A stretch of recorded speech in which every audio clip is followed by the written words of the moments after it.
tiba-tiba ada yang naikin nurunin MCB.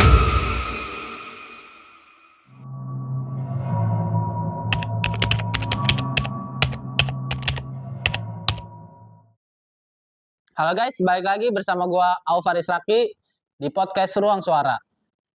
Pada segmen kali ini gua akan membawa teman-teman gua untuk menceritakan pengalaman mereka sendiri, ya keseharian mereka di rumah sakit, ada yang di rumah sakit dan juga di rumahnya sendiri. Langsung aja perkenalkan. Gue Happy. Gue Diana. Jadi di sini gua akan berbagi pengalaman cerita dari Kak Diana dan Kak Happy sendiri. Kalau Kak Diana sendiri itu kan ceritanya katanya rep-repan di rumahnya sendiri dan berujung Ya lanjut digangguin lah. digangguin. Nah, kalau Kak Happy sendiri langsung digangguin pas lagi magang di rumah sakit.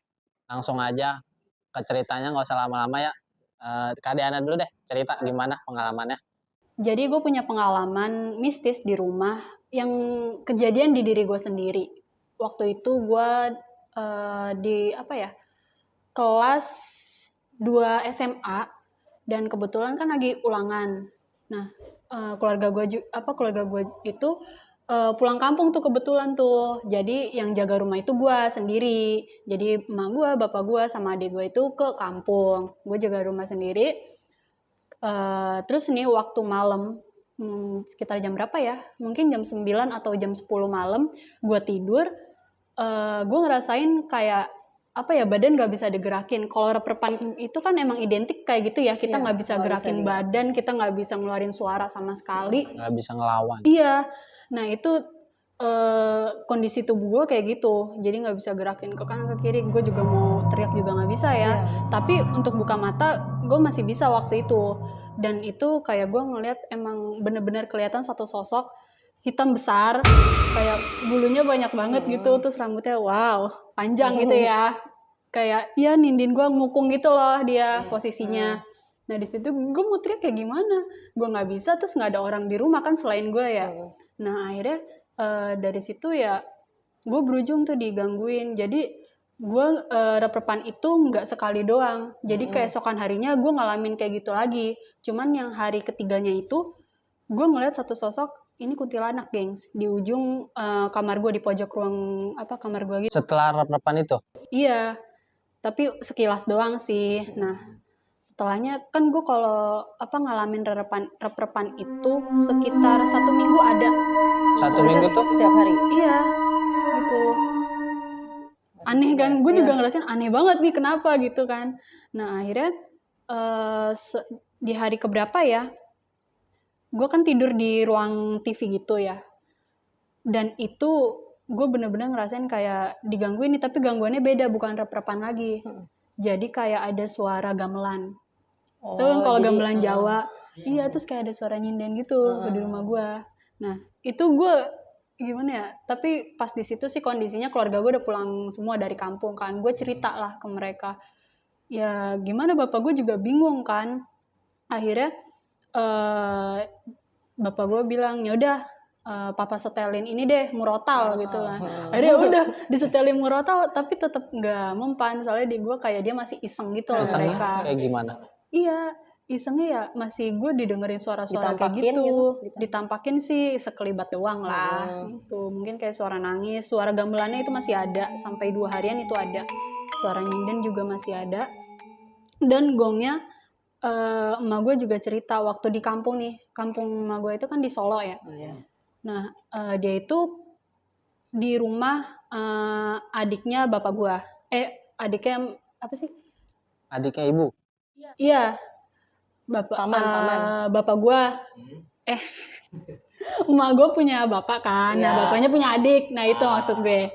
Nah jadi di situ kayak memang adiknya ini lagi sakit gitu, mungkin kayak sakit keras kali ya. Nah cuman itu juga kondisinya malam abis hujan, kayak kalau rumah kampung kan gede gitu ya, los gitu gimana sih? Luas. Terus kalau misalkan malam tuh ya masih kadang dibuka gitu lah pintunya.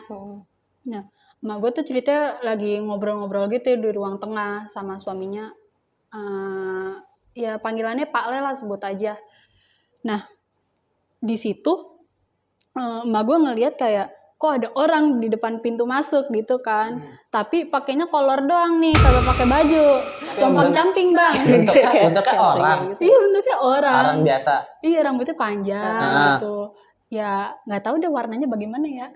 Cuman pakai kolor ya udah Rambutnya compang gimbal camping. paling. Iya rambutnya gimbal katanya gitu. Cuman mau masuk nggak bisa katanya kok diem aja di situ. Akhirnya ngomong lah emang gue ke Pak Le gue. Pak Le, itu ada orang, suruh masuk aja, diem mulu di depan pintu, kagak dikasih masuk gitu kan ya. Akhirnya, mana orangnya sih gitu katanya. Itu loh di depan, apaan sih orang nggak ada apa-apa katanya gitu. Nah akhirnya, emak gue kan yang ngeliat sendiri kan, dia ngeliat sendiri. Akhirnya pas keesokan paginya tuh, besok paginya emak gue cerita sama kakaknya nih. Cerita kayak, kemarin tuh ada orang, semalam tuh habis hujan gede di depan pintu ada orang, cuman kagak masuk-masuk gitu kan. Terus kata kakaknya sama gue, oh itu yang ingin apa, istrinya Pak Le kamu gitu. Jadi kayak ngegangguin gitu. Jadi Iya kayak ilmu hitam penyakit gitu. bawaannya dari Iya, situnya. kayak gitu. Gitu kayak. Mengganggu. Dari gue itu. Gitu aja ceritanya. Lumayan serem. Jadi keterkaitan tadi di rumah sama di ini nggak ada keterkaitan ya? Beda sih ya. Cuman di emang rumah. waktunya kebetulan Ya, aja. kebetulan aja. Iya. Sama-sama digangguin. Sama-sama digangguin. Gue genderuwo Sama-sama. di sana juga itu kan genderuwo. Sama-sama punya pengalaman. Iya. Sama-sama Kebetulan. genderuwo. Oke. Jadi gimana kalau Kak Epi ceritanya? Kalau dari aku sih waktu itu kan aku emang sempat magang kan karena aku juga masih mahasiswa ya. Jadi yang waktu itu aku masih shift siang tuh waktu itu. Nah kebetulan itu di bulan puasa. Jadi waktu itu pas menjelang maghrib ya, di situ tuh aku cuman berdua doang sama temen aku. Nah karena di situ kakak perawatnya tuh lagi ke bawah, lagi beli makanan juga lah. Kan jadi kan kita kan pasti gantian dong kalau mau beli makan. Iya. Nah jadi pas itu emang aku lagi jaga di nurse station pas di situ. Terus di situ tuh ada yang biasa bawa makanan kayak dari ahli gizinya namanya Pak Sabar. Nah Pak Sabar tuh emang biasanya terkenal jahil. Nah kita tuh berdua tuh lagi duduk, tiba-tiba ada yang naikin nurunin MCB, nah yang buat listrik itu loh. Saklar lampu. Bukan MCB. gitu. Jadi lampunya semua pada mati. Oh, yang pusatnya langsung. Langsung terus. Iya itu, jadi kayak sekotak gitu tuh biasanya di pinggir tuh itu kan banyak kan, jadi kayak cetak. Jepit itu. Aja coba. Nah habis itu aku bilang dong ke teman aku kayak, nah itu siapa sih bandel banget gitu. Kirain Pak Sabar kan, terus dikirain juga ada satpam. Terus pada manggil, Pak Sabar jahil banget gitu. Terus pas disamperin katanya nggak ada. Nggak ada siapa-siapa. Nggak ada siapa-siapa. Tiba-tiba, jahil banget sih. Kan teriak doang teman aku kan kesel ya. Udah tahu kan kita lagi lapar-laparnya nih. Iya biasanya kalau cewek lapar begitu emosi geng. Nah pas mau buka puasa terus tiba-tiba dia tuh gitu kan. Tiba-tiba langsung mati. Benar-benar gelap banget. Di situ aku bingung lari kemana. Di situ pas aku lari nggak tahu ya di sana mati juga. Jadinya aku akhirnya cuma ada satu kamar pasien itu nyala. Aku lari ke situ dan di situ semua pasien kebingungan. Jadi kayak kita kan nggak mungkin bilang dong ke pasien kayak kenapa kita kan nggak mungkin bilang dong kayak kita lagi digangguin kan nggak mungkin. Kita kan juga nggak enak juga kan. Iya. Terus akhirnya di situ tiba-tiba mati juga. Terus kita lari lagi yang nyala. Terus kita cuma diem doang sampai nggak enak sama pasiennya. Abis itu langsung lari ke bawah, liftnya juga mati. Terus akhirnya aku naik tangga, turun tangga darurat ya. Tangga darurat ke lantai 1. Terus kebetulan ada perawatnya juga. Kenapa gitu? Pas ke atas bener-bener nyala lagi. Terus tiba-tiba mati lagi. Itu iseng sih. Ya itu terus gak taunya di situ ada yang ngeliat namanya si Merah. Itu nggak ada yang terkenal emang jahil. Iya, Kuntilanak merah itu yang itu. terkenal banget Penunggu legendanya. di situ udah lama. Iya, penunggu di Katanya. situ udah lama. Terus nggak taunya emang katanya sebelumnya semalamnya tuh ada pasien yang ditemuin katanya susternya cantik banget. Sedangkan di situ susternya nggak ada yang pakai kerudung. Katanya habis gantiin cairan dan pas ditanyain pasiennya bilang kayak gini kayak, sus itu yang semalam siapa sih kok cantik banget perawatnya nggak pakai kerudung lagi katanya kayak gitu. Terus kita di situ semua diem dong kan, karena di situ semua perawat pakai kerudung, di situ semua nggak ada yang nggak pakai kerudung. Terus kayak iya saya pengen ketemu lagi sama perawat yang itu katanya, karena itu perawatnya emang katanya cantik banget, terus baik banget. Nanyain kayak ibu hari ini gimana keadaannya, gimana kondisinya, terus kayak baik banget lah. Terus pas ditanyain pagi-paginya katanya oh ya udah nanti saya nanti saya sampein. Nggak tahu ya dia katanya dipasangin infus, digantiin cairan. Itu beneran? Beneran? Bisa ya? Iya makanya. Tuh begitu masangin. Makanya kan. Di situ juga pada bingung kayak oh emang jahil ternyata. Menyerupai lagi dia. Itu ini banget sih. Nah, aku tuh biasanya kan kalau kita tuh di kalau shift malam tuh kita kan masuk jam 9 ya. Jadi kita paling operansif dulu sampai jam 10. Abis dari jam 10 kita nyiapin alat kan. Jadi kita harus selesai tuh di jam 11.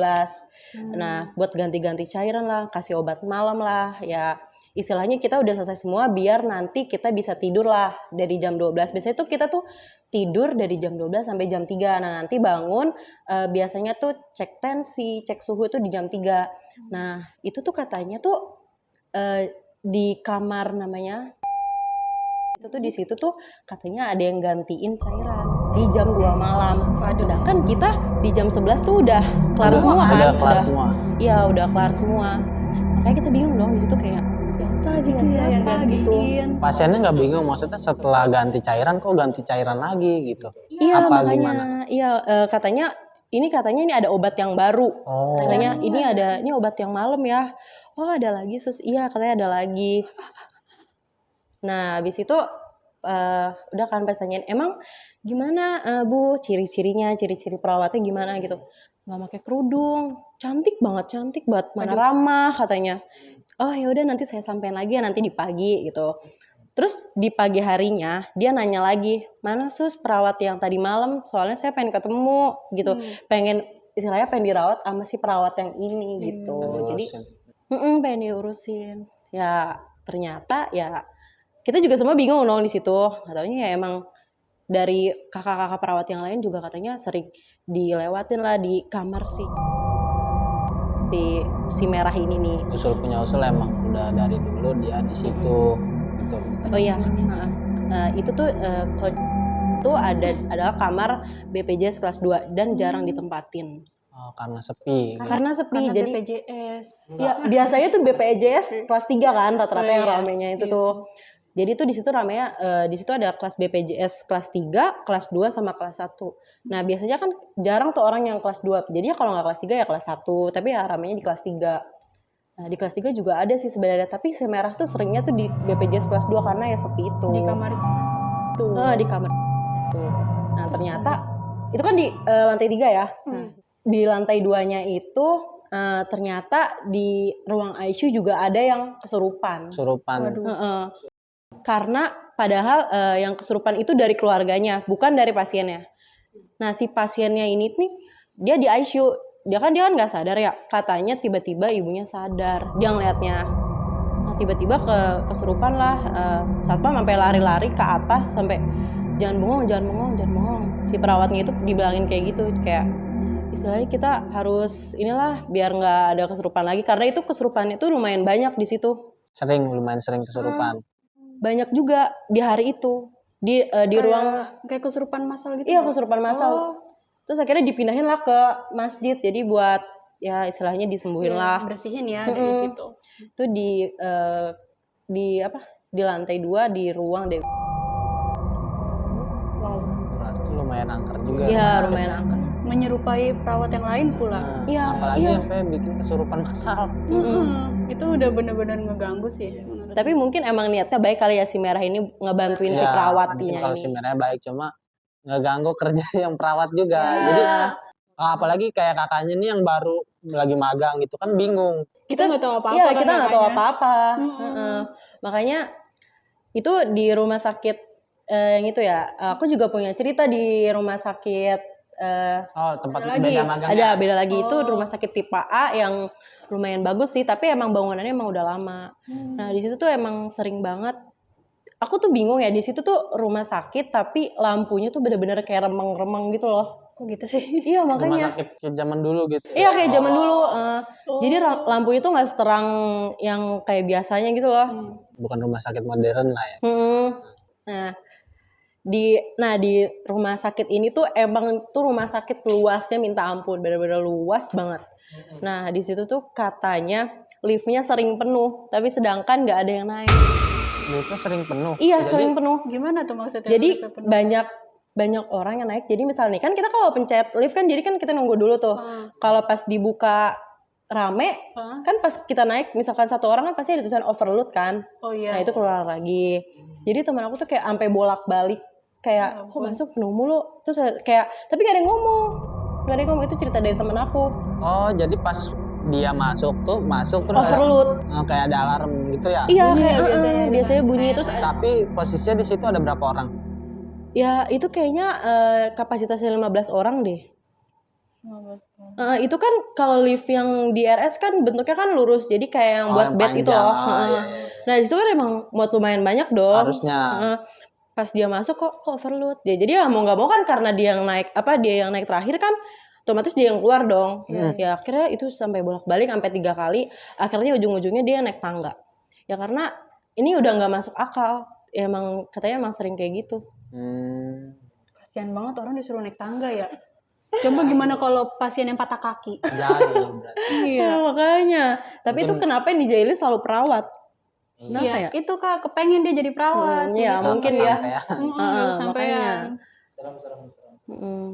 Terus ya di ruang ICU juga aku pernah ngalamin sendiri ya. Jadi kan karena aku masih magang kan, jadi aku belum punya kartu identitas dong.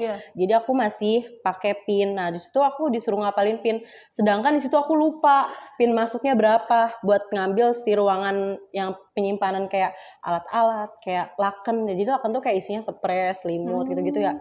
Nah pas aku masuk tuh kayak jadi tuh sebenarnya tuh aku ingat aku nggak ngapalin nih. Tapi udah diwanti-wanti sama perawatnya. Dek, bawa kartu identitas yang dikasih sama perawatnya buat ngetap si pintunya itu. Nah pas ngetap, kok aku lupa ya di situ aku pinnya berapa, terus sedangkan aku nggak bawa tuh. Di situ aku udah teriak-teriak, bener-bener aku udah takut banget karena di situ kayak lorong, kayak gimana ya? sepi gitu Kak. Ya lorong itu panjang. lorong, bener-bener lorong, isinya cuma alat-alat. Terus itu tuh tingkat. Iya. Jadi kayak di ujung kayak biasanya kan kalau tempat-tempat kan ada yang paling ujung kan ada tangga daruratnya. Nah itu tempat tangga darurat. Nah pas di tangga darurat itu di situ ada yang suara ketawa, nangis kayak gitulah. Itu kayak udah jadi makanan sehari-hari deh kalau yang kerja di perawat tuh di rumah sakit. Reaksinya gimana tuh? Nah di situ ya aku benar-benar pengen nangis. Terus tapi untungnya nggak lama teman aku ada yang masuk. Disuruh ngambil alat juga. Terus di situ aku baru cerita, terus langsung diwanti-wanti mulai saat itu. Jadi aku selalu pakai itu. Ya pas pakai itu juga teman aku juga ada yang diketawain juga. Jadi kayak emang itu emang udah betah deh. Itu caper Kak antunya. Kayaknya gitu. Sih sering deh kalau misalnya diketawain, dengar suara nangis udah. Ya itu sering banget. Bikin merinding sih guys. Kalau nggak ngalami langsung sih kayaknya. Iya tapi nggak sampai kayak diliatin langsung gitu, nampakin gitu dia. Diliatin sih alhamdulillah belum pernah ya. Ya jangan sampai deh kalau itu. Ya tapi alhamdulillah sih aku belum pernah ditampakin. Jadi ya paling aku yang digangguin itu loh. Suara-suara gitu biasanya. Terus yang dijailin yang MCB diturunin dinaikin sampai itu benar-benar satpam pada lari ke atas. Pas ditanya kenapa ini tiba-tiba lampunya mati, itu nggak taunya diputus sama dia. Jahat banget. Listriknya diputusin. Bisa juga dia. Iya makanya kan dikirain turun kan, kalau turun kan pasti cetak dong. Berarti itu benar-benar langsung diputusin. Langsung diputusin. Ya udah dari situ untungnya aja nggak pernah ditampakin, katanya emang cantik sih. Udah jadi pengalaman. Udah jadi terbiasa ya Kak kalau di situ. Paling dinangisin, diketawain ya paling ya adalah denger dikit lah. Nah itu yang rumah sakit yang aku magang ini, yang aku dijailin MCB-nya itu belum lama loh rumah sakitnya. Mungkin ini sih biasanya kayak bekas bangunannya itu dulunya kali ya gitu. Dulunya. Sejarah dulu. Sejarah dulunya. Belakangnya gengs. Itu aja sih paling cerita horor dari aku. Lumayan serem juga sih ceritanya ya. Maksudnya pengalamannya banyak di rumah sakit ini, di rumah sakit itu, dan Iya. kejadiannya tuh sama gitu, maksudnya sama-sama dijailin. Iya, setiap rumah sakit pasti ada ceritanya. Gimana rumah sakit yang lain gitu ya. Rumah sakit tempat orang hidup dan mati, Iya. ya kan? Tapi kalau di kamar jenazah sih, alhamdulillah aku belum pernah di. Oh, malah di kamar jenazah malah nggak ada. Iya. Jangan sampai lah Kak. Iya, jangan sampai tiba-tiba dia melotot ini gimana ya? Oke guys, jadi itu aja cerita dari teman-teman kita yang udah di sini, udah ceritain semua pengalaman mereka. Tunggu episode berikutnya. Bye bye.